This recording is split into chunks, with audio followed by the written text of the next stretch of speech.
a pair of studies puts in raw numbers just how catastrophic mass migration has been for a Europe that seems hell-bent on destroying itself, in case you wonder what would happen if Biden or Cackles had won. The first comes from the University of Netherlands and tallies up the cost-benefit of migrants by country of origin in terms of public spending. So taxes paid versus welfare, free housing, free healthcare, free education.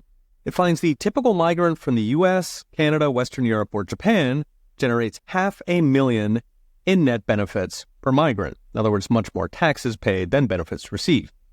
But the average migrant from North Africa or Pakistan is negative $300,000. Afghanistan and Syria are negative $500,000. Sub-Saharan Africa is negative $300,000 to $600,000 per migrant. It actually keeps going to the second generation, where Middle East and African migrants cost another $500,000 per person. Note, the second generation can be 3 times larger than the first, since they have lots of babies when they are paid to. In U.S. terms, scaled to GDP, these costs come to $500 billion per year for migrants.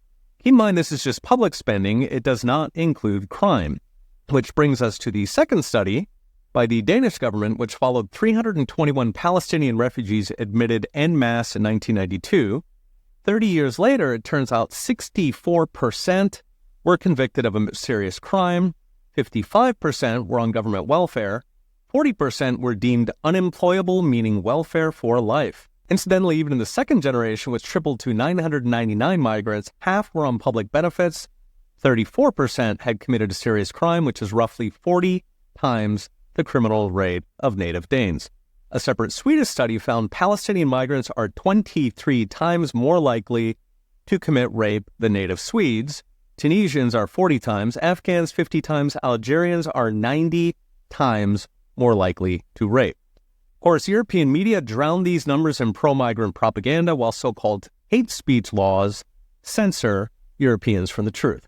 Still, the truth is leaking out. For the first time in history, right populists are now the most popular party in all 3 big Europeans, so France, Germany, and the UK.